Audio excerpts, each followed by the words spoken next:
Pitching is hard, and at times it feels like MLB makes it even harder by constantly trying to outwit the injury gods.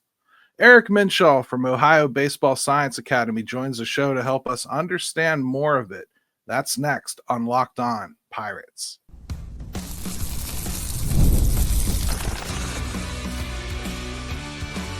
You are Locked On Pirates, your daily Pittsburgh Pirates podcast, part of the Locked On Podcast Network, your team every day. Today's episode is brought to you by Gametime. Download the Gametime app, create an account, and use code LOCKEDONMLB for $20 off your first purchase. Welcome to Locked On Pirates. I'm Gary Morgan. We're joined by my good friend Eric Minshall from the Ohio Baseball Science Academy, and we're going to pepper him with questions about pitching development, management, all of it. Eric oversees the development plans for over 200 throwing athletes. He is also head of the technology and research department at the Ohio Baseball Science Academy, and on top of all that, a former pitching coach for the Buccos in Bradenton. Welcome to Locked On Pirates, Eric. Hey, it's great to be back, Gary. Thank you so much for having me. Yeah, it's going to be fun, man. I get peppered with questions about pitching, and I was telling you a little bit before we started recording today, I get tired of just saying, because that's the way it is. So I figured I'd have somebody on who can do a little better than that, Me right? too. Yeah, we can. Let's start with controversy right away. How do you feel about the 100-pitch rule in professional baseball? Well, is it outdated or is it still useful? It's useful to a degree because that's what people train to. I equate a lot of what we do with pitching to running, for example. So if you train for time, there's probably a lot of listeners that have a physical fitness ready test that they've had to perform, and they have to get a mile in so many minutes, for example. And that's what they train to. But if they run over that so far, they run into a problem. And it's very much the same thing. Back in the old days, whatever that was, guys were throwing 130, 140, 160 pitches, but they were doing that a lot. You look back at what Nolan Ryan was doing. There was times he was in 180 and 200 pitch range and then had 3 days rest and came back. In Japan, they throw almost excessively. It's not unusual to have a 200 pitch bullpen, if you can imagine that, and think about how long that would take. Or multiple of those before they actually start. So do I think it's valuable? I do think there is some science now about going past 100 pitches, but you just got to remember we're only training to 100, so it becomes skewed a little bit. Can guys go over 100? Sure, absolutely. But I think it really comes down to frame, your ability to recover, your mechanics, how efficient are you? I mean, if you've got somebody that's really herky-jerky and doesn't have really clean arm action, that's not a candidate for a starter, number one. But number two, you really have to factor all the other variables in: rest, recovery, efficiency, all those types of things. That's kind of where you go with that. But I think there's plenty of guys in the big leagues that could go 125, 130, and nobody would ever notice. I mean, let's take a guy like Paul Skeens. That's a body type that you assume can handle the workload, right? Absolutely. And you have a guy like Jared Jones, a guy you probably don't think can handle the workload. Mm-hmm. And they're held to the same exact standard. That 100-pitch mark is where they're held. The innings designation that they tend to go with, well, that sticks for everybody. Yep. Why is that in Major League Baseball? Why do they not carve out like, hey, this is a different kind of guy? Well, I think more plays into it than that. I think, when you look at a throwing program and the people that Paul works with in the offseason, I know them really well. They're very, very smart. They're some of the best in the business. There's other things involved. The agent, contracts, pressure, front office wanting to protect an investment. I mean, obviously you're very well connected in the media aspect of this. What would happen if Paul Skeens won 112 and then next start 120 and then he had to miss a start? I mean, everybody who was calling for him to go over 100 would turn on the entire front office and coaching staff. So, whether that's a reality or not, I don't know, but that would happen. But Would he be injured after a couple? Probably not. He has the body for it. There's no one that trains harder or in a more specific way for his body than Paul. It's clear. But I mean, they're at some point they're going to have to take the training wheels off. Right. They got to let him go a little bit more, in my opinion. I think he's earned that. He's only a couple of years removed from college too. So, there is that, what we call that stress inoculation part of the body, that just because he looks good, feels good, those types of things. There can be things that are unseen going on in your soft tissue that you have to definitely monitor. And he has the best care. There's no doubt about it. But I would like to see the training wheels come off of that just for his own purposes. I think he can continue to dominate. That's one extra inning that's going to be dominant in your game. It's interesting you bring up his college, because in college they did let him throw a lot more, right? And yeah, he's only going once a week. We understand that's a different thing. But the Pirates have kind of stuck to that as best they can here, having him only go once a week. They're really trying. People said a lot of things about the previous regime and things like that, and I get all that. But when I was a pitching coach in the Pirates organization, when basically from complex up through low A and high A, we weren't allowed to throw guys back to back. And as far as relievers were concerned, and we did have innings limits and things like that. And I will say, if you look at our DL, we didn't DL any of our own pitchers. We used the DL spots for other levels that needed them, but we didn't have any injuries because of that. So that's really critical for a guy that is developing, because he's not going to develop at all if he's sitting on the disabled list. So I always respected that a great deal, because we would look at other teams and they had 10, 12, 15 guys disabled that were done for the year already. Yeah. And they were throwing guys back to back, some guys 3 days in a row. And there really wasn't any need or call for that. So, there is a method to the madness, but I think, and I agree with your point, that he was throwing a lot of pitches. But he also had 2 extra days rest a lot of times. So that is a big factor. Yeah. And he's young too, so you want to make sure that you're getting those starts out of your guy. I mean, he's the guy. I mean, I don't know what the attendance is different when he comes. I'd like to see that, but it makes financial sense for them to make sure he's available too. Right. Yeah. It's not as different as it used to be. not as many people are showing up now. Sure. But I think I watch with his him, starts, what with I mean? him, but I worry about is you're preventing the special from coming out by keeping him from pushing as far as he really can. I understand. And I think there has to be some kind of a balance there. And I don't think we see that often enough. He seems to be very on board with it. Is it your experience that the players tend to just at least publicly pretend to be on board with everything that's happening to them? That's a real mixed bag. I got to be honest with you. I've had a lot of, we used to sit down with the players and go over their player development plan. I would say generally, like, hey, I'm here, I'm getting paid to do, et cetera. It's when they filtered up the system a little bit, had a little more time in, knew a little bit more about what they were doing.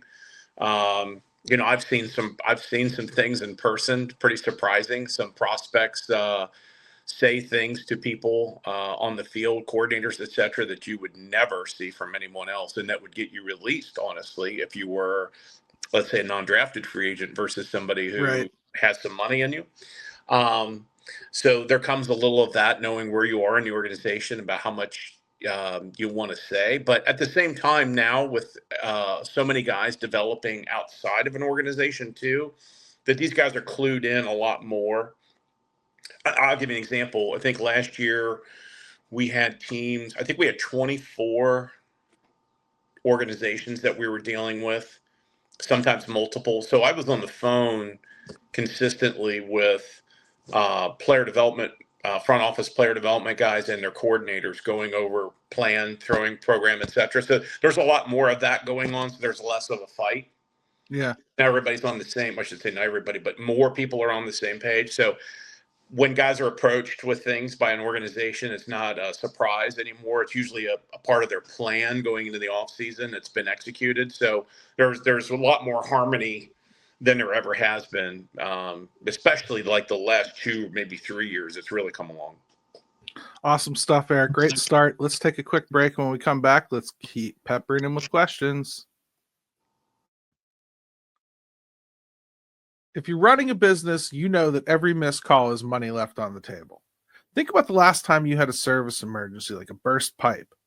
If the first plumber didn't answer, did you wait? Nope. You called the next one. That's why having a reliable business line is so important, and that's why you need OpenPhone. OpenPhone is the #1 business phone system that helps you streamline and scale customer communication, all from an app on your phone or computer. Did you juggle 2 phones just to keep business and personal calls separate? OpenPhone solves that instantly. OpenPhone is offering Locked On Pirates listeners 20% off your first 6 months at openphone.com/lockedonmlb. That's openphone.com/lockedonmlb. And if you have existing numbers with another service, OpenPhone will point them over at no extra charge. OpenPhone, no missed calls, no missed customers.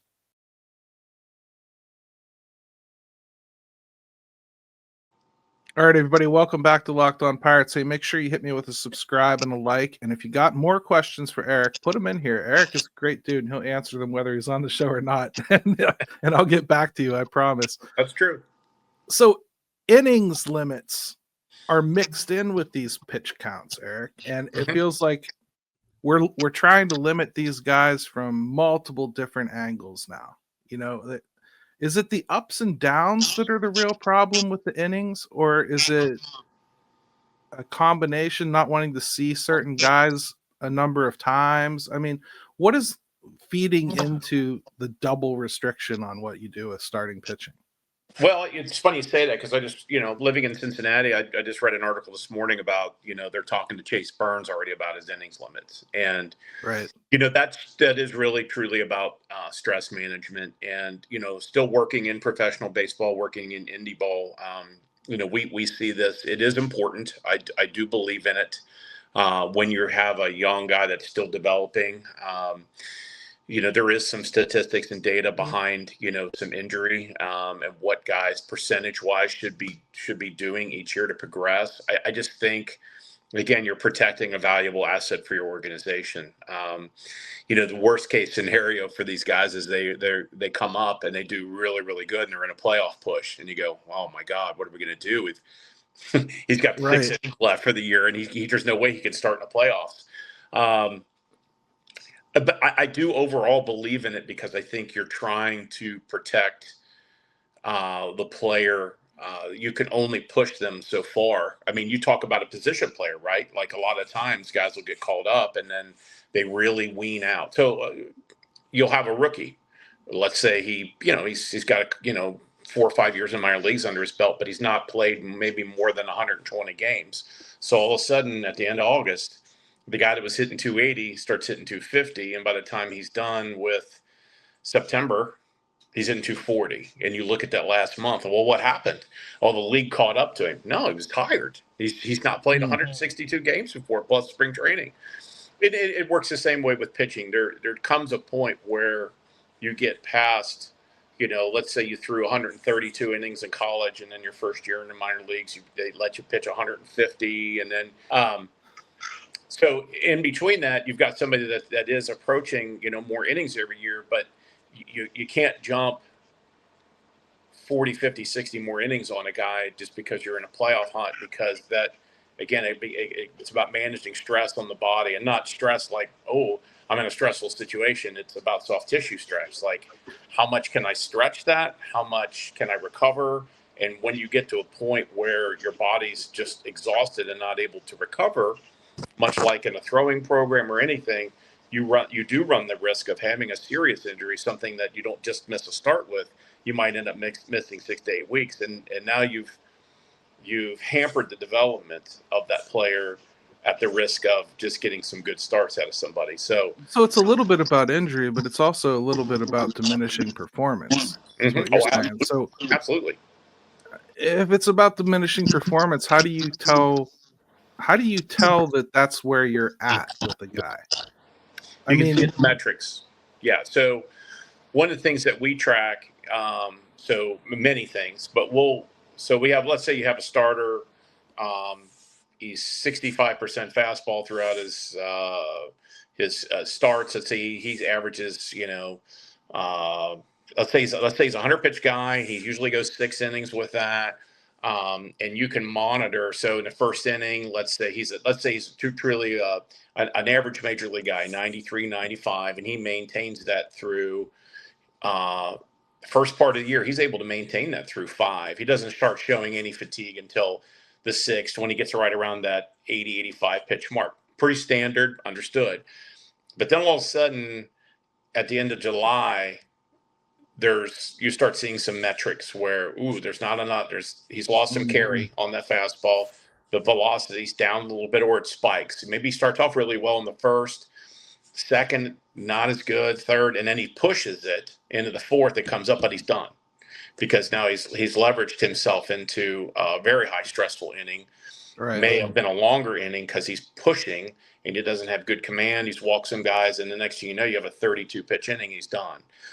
You do see that the slider, maybe you see the metrics there. The slider gets shorter. It's not really hitting an intended target. Changeups up. You just start seeing those things that you don't necessarily need metrics for. If you're an experienced pitching coach, you can start seeing that everything's up all of a sudden. It's because of fatigue. So again, you have to really manage that stress and that fatigue, and it just becomes a point where, the fans want to see him, but if he's only going to be good for 3 innings, what's the point?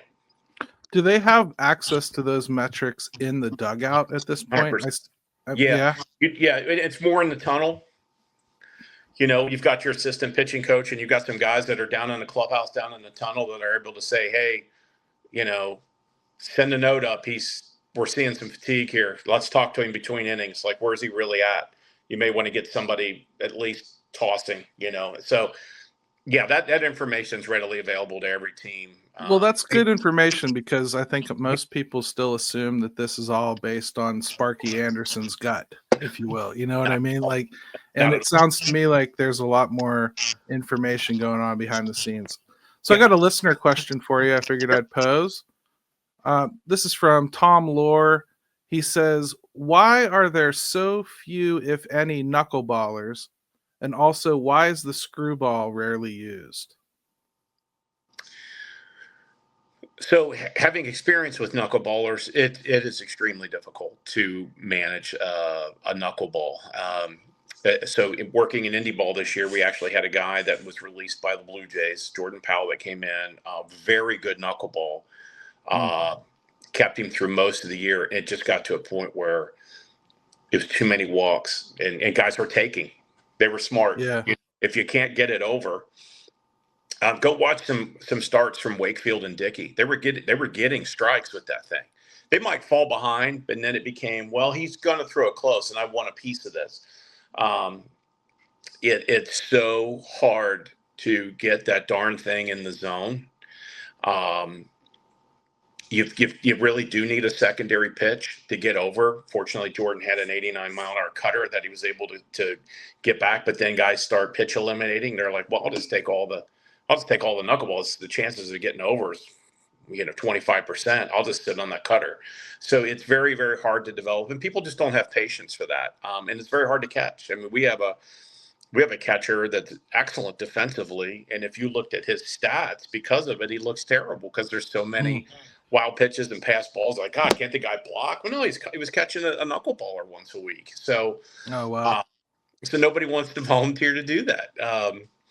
It's very hard to develop the screwball. I think the screwball should come back. I really do. I had the great fortune of, I coached with Tom Browning at one point in time, and Tom had a really good one, and we tossed one time, and I could not believe how hard that thing was to catch, just tossing with Tom, and he was well retired. So I would love to see that come back. There's pitches kind of keep coming around like old fashioned, right? So you see splitters come back, and you'll see, the slider, this, that, and the other came back a certain way. Now we have a sweeper, right? And then all of a sudden the curveball will come back. I would love to see the screwball come back because honestly, I think it's easy to teach, and it's just a really good pitch you can pronate with. And I would also venture to say that some of these really hard horizontal moving changeups could almost be designated like an old screwball if you look at the metric of how it drops. I was thinking that. I was thinking it was a classification thing because, like, Dowry Moretta, I could argue, throws one. His slider, they call it a reverse slider. But really, Yeah, right. all it is a screwball. It's just. I agree. I think they're out there. We just may not see it the same way. But I would definitely love to see that come back. I think it's an excellent pitch. I love it. Let's take another quick break, come back, and keep Pepper and Eric.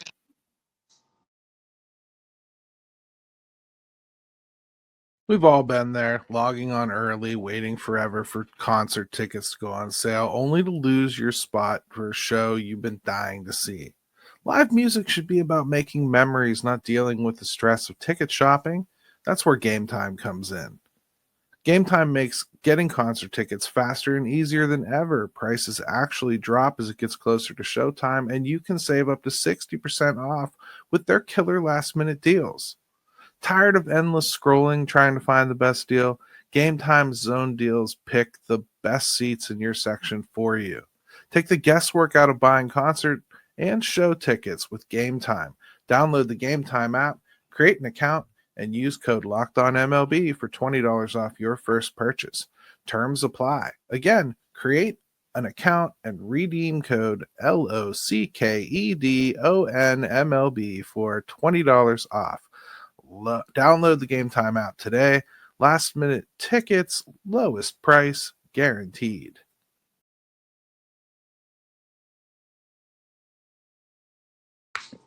All right, hey, welcome back to Locked On Pirates. One last segment here with Eric Minshall. I'm used to having him for over an hour on my other show, so I'm feeling greedy here already. But Eric, do you think we'll see major changes in how pitchers are developed over the next decade? And I ask this because there has been a push in Major League Baseball, I think, to get younger players up into the majors faster. There's a little bit less soak time in the minors, and I think that's a direct answer to not feeling like you're getting enough of that controllable time in the majors with these guys that you're drafting. So what do you see changing, if anything?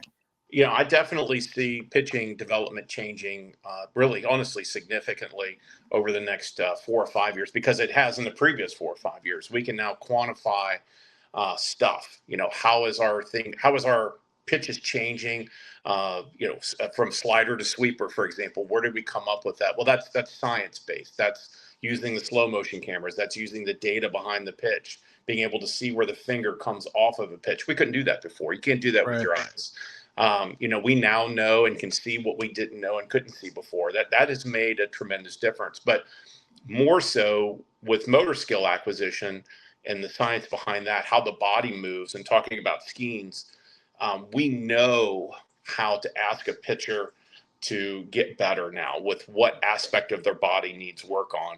Before, it was kind of luck of the draw, so to speak. If you were a good athlete and you moved well, great, you were probably going to go to the top. And I just kind of had, like I was saying before, I have participated in a conference where we're talking about, before there was a very defined small group of prospects that you had in an organization, and everybody else was a filler. Didn't matter if they were drafted in the 20th round. And of course, some of those guys made it, but they were never really drafted to make the major leagues. That has changed. Now we're bringing up the middle group because of those things I was just talking about. We're actually able to find guys that have really good measurables and some things that we say, okay, this could be, and you're really just trying to get somebody to be major league average. Can we get that guy into this box? And it doesn't have to go from here to here anymore. Now we're taking them from here to here. So, and if you look at college World Series baseball and look at the number of guys that participate in that and enter into the major leagues in under 2 seasons, right? With retraction, which I totally was against and still against, that was the plan. was for them to go get guys out of colleges that were now considered their minor leagues, their top prospects. Right. There's a roster full of guys that, the LSUs and so on that are great. They can step in and really they're going to Double A right away, or at least High A for maybe 3 or 4 weeks, then to Double A and then on. So yeah, there's definitely, you want to get your hands on these guys sooner. Is the organization really enacting their plan with those guys? Yeah, to a degree, but they're not spending as much time in the minor leagues with guys, and that's why you see a lot of base running mistakes. You see a lot of baseball IQ maybe not happening as much. Now there are there's some great colleges out there that do teach the whole game. But I'll give you a story. We drafted a guy, and I'm not going to say who it was, but we drafted a guy in 19. He came to play for me. And I asked him about some base running stuff. I said, "What did you guys do base running?" He goes, "Oh, we never did base running." He's I don't. He goes, I spent 3 years at that school. I don't think we ever covered that. I said, "Really?" He goes, "No, they just wanted to hit the ball hard, hit home runs." Because I'd never practiced running around the bases one time. I was blown away. But that's still prevalent today. Wow. So, that's what they consider instructs for in spring training, and but that's limited times to teach guys baseball. So there's a lot of showcase baseball out there now.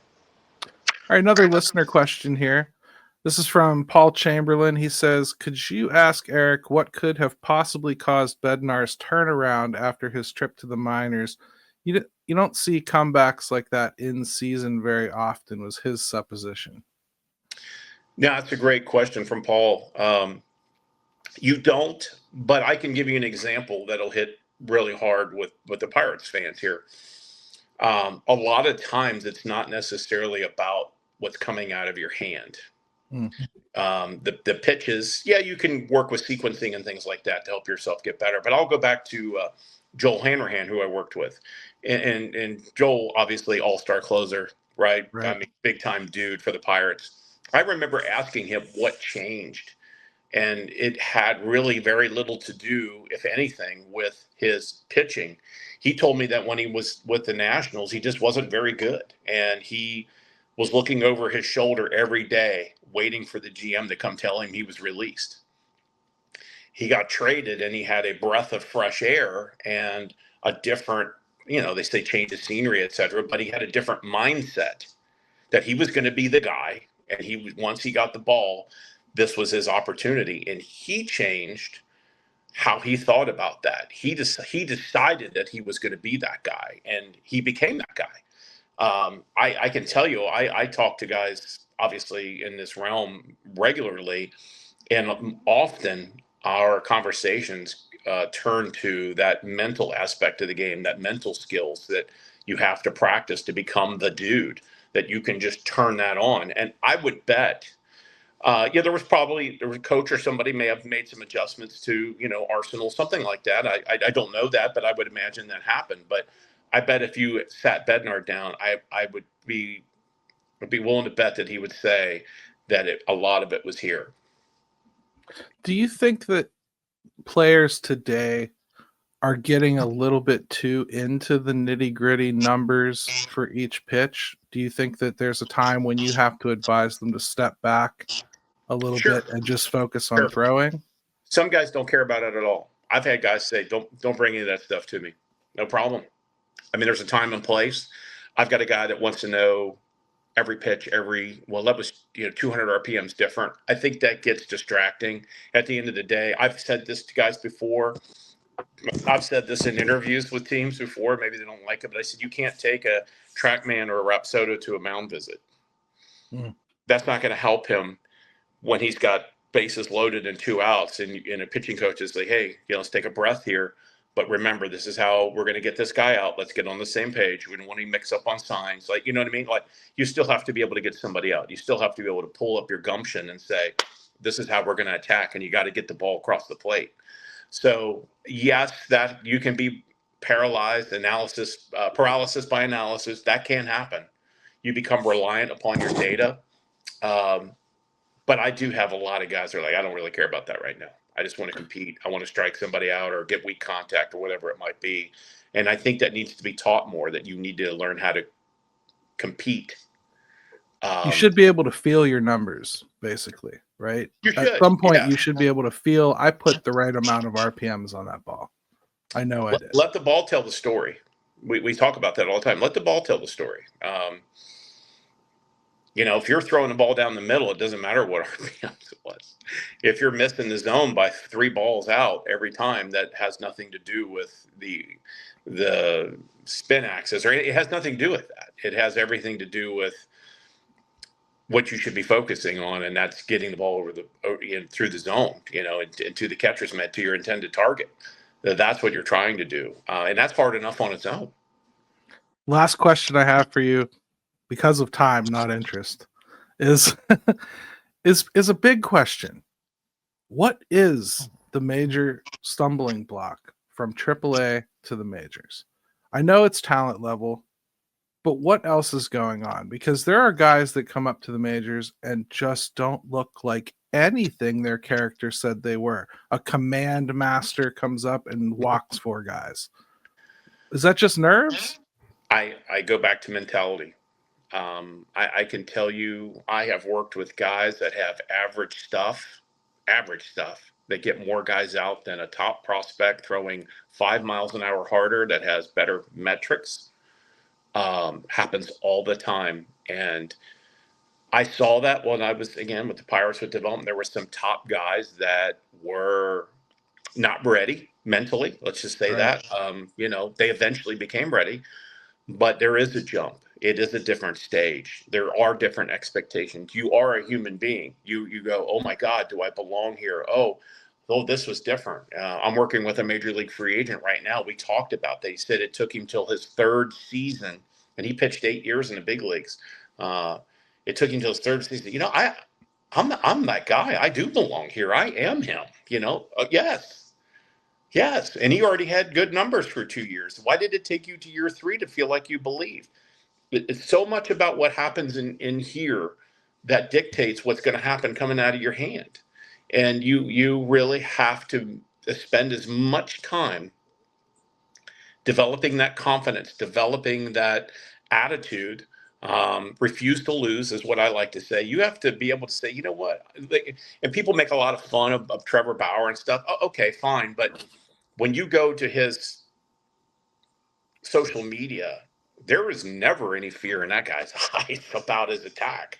I mean, he is on top of every hitter. Like, this is what I'm going to do to you, and here's how I'm going to execute it. Does he make mistakes? Sure he does. But he moves on to the next pitch, and he's ready to deal. And I respect that out of a player. So, and more guys need to really do that. I think that's the secret sauce. That's the X factor for the guy you're talking about. Might have a 2.7 ERA. Not that the ERA completely matters, but he has maybe a 1 whip or a little bit less, really good whiff percentage, not walking anybody. And then all of a sudden the biggest stage in the world comes and the eyes get big and maybe the zone's a little bit tighter, not terribly.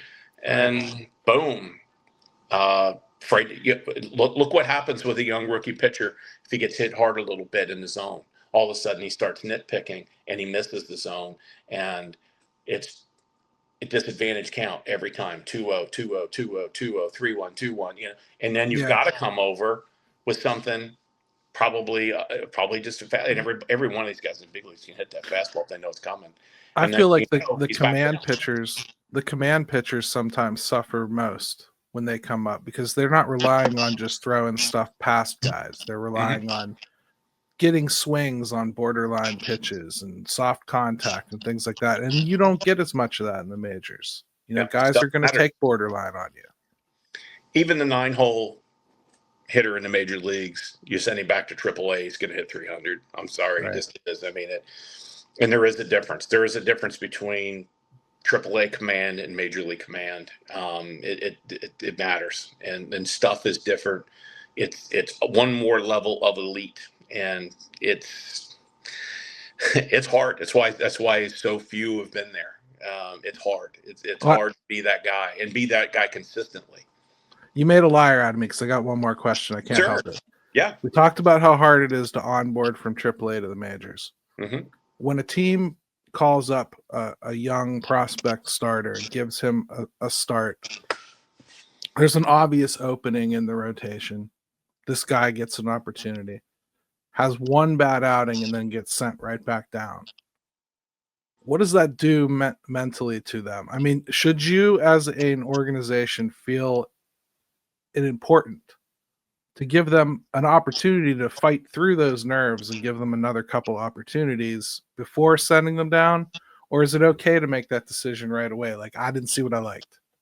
Well, if you've got a spot like that, a lot of times it's out of necessity. You've had some injuries, and it is, you have to give a guy an opportunity if he's been fighting for it. You can't just go find the perfect spot, right? Right. If you're putting up the numbers and he's on the 40 man and you can't make moves around that, that's your guy.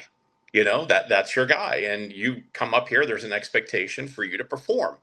You don't, you get your butt kicked around a little bit. Okay, now it's back on you to say, okay, I was up there. Didn't go well. Went 2 2/3, gave up 5 earns, walked a few more guys than I would have. I didn't strike anybody out. This is way harder than I thought. Okay, now you know what you have to work on, and hopefully you get back, and you may not. And if you are weak mentally, you won't come back. You won't. Great stuff. Great stuff, Eric. I love it, man. I love talking to you. It's so much fun. I encourage all of you, go check out his website, Ohio Baseball Science Academy. Just fish around on there and look at some of the different tech they're using. It's not what you were brought up on the Pony League field, okay? I'm just saying, go look at this stuff. You won't believe the numbers these guys have access to. It's crazy. Thanks again for having me. I love coming on anytime. Just reach out. Love to talk pitching, love to talk baseball, love the Pirates. So just let me know. Will do. Thanks so much, Eric. Everybody else, hey, let's go Bucks. We'll be back at you with another new episode tomorrow morning.